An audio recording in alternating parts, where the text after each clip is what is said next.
I want to talk about why the world needs dads. And this thought came to me recently as I was stopped at a stop sign and I looked out my car window, and over on the sidewalk was this man. He was in his late 20s. He was all decked out in Carhartt and work boots, so I knew he was going to some kind of job site.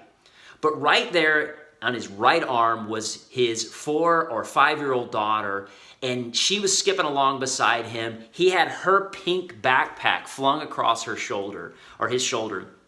And he was heading to school. And right behind him in his shadow was maybe his 6 or 7-year-old son skipping along behind both of them. And this image, it did two things for me. It both inspired me. I was like, wow, there's a dad, and he's taking his responsibility serious. He's taking his role, not only in his family, but in society. He's taking it serious. The other thought, though, that I had was haunting, because I realized that being a dad in our culture seems to be dying. Look, I'm not talking about men making babies. That's alive and well in our culture. Men seem to be doing that quite well. I'm talking about men who are being fathers to the children that they have helped bring into this world and raising those children into responsible adults. That seems to be coming extinct in our culture. I don't want to get preachy and I don't want to get political, but for a second, I do want to get real. Fatherlessness is not just bad for kids, it's bad for the world. And so before I get into this, I just want to say to all those fathers and all of those father figures who have stood and who have stayed to lead, to protect and provide for the kids in their life, on behalf of the world, thank you. There are 3 reasons the world needs fathers. The first one, the low-hanging fruit. Fathers keep kids out of jail. That's right, 80% of incarcerated men came from fatherless homes. And here's the deal. Fathers teach us moral boundaries, they teach us self-control, they teach us good judgment. And if you take that out of the development years of a child, what do you get? You get virtually an undisciplined, irresponsible, unteachable man who grows up doing crime and doing time. Number 2, fathers help kids feel safer. Nothing against Mama Bear here, but let's be real. Most men are physically stronger and psychologically more aggressive than most women. There are exceptions, Ronda Rousey, Xena Warrior Princess, I get it. And to the Mama Bear who's out there providing and protecting her kids by herself, I salute you. But let's be real. When a father or a father figure is in that home, he helps those kids feel exponentially safer and more secure than when he is not there. Yeah. Put it this way. Low trauma plus low drama equals peaceful kids and peaceful mama. Number 3, fathers reduce poverty. According to the Census Bureau, a child growing up in a fatherless home is 4 times more likely to be in poverty.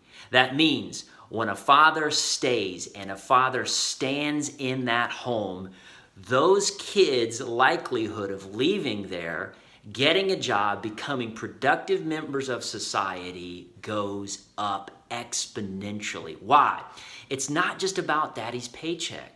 It's about daddy and mama's partnership. Think about it. It's simple physics. One person does the work of one person. 2 people does the work of 5 people. And so when single mom is in that home trying to make it all work, she's trying to protect, she's trying to provide, she's trying to lead, she's doing the work of one. When you add a dad into that, the exponential factor is at hand in the discipline, the development, and the direction of those kids. One more thing. Fathered children also father their children.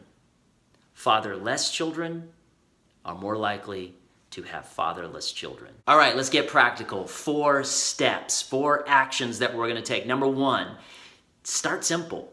The moment that you realize that you are a father, that you're going to be a father, don't overthink your role because you'll get intimidated and you'll start thinking decades in advance. Just keep it simple. Lead, protect, provide. That's your role. Don't underthink your role either, though, because those 3 roles, even poorly executed, will keep your kid out of prison, will reduce poverty, will help that kid feel safe and help that kid grow into a responsible adult.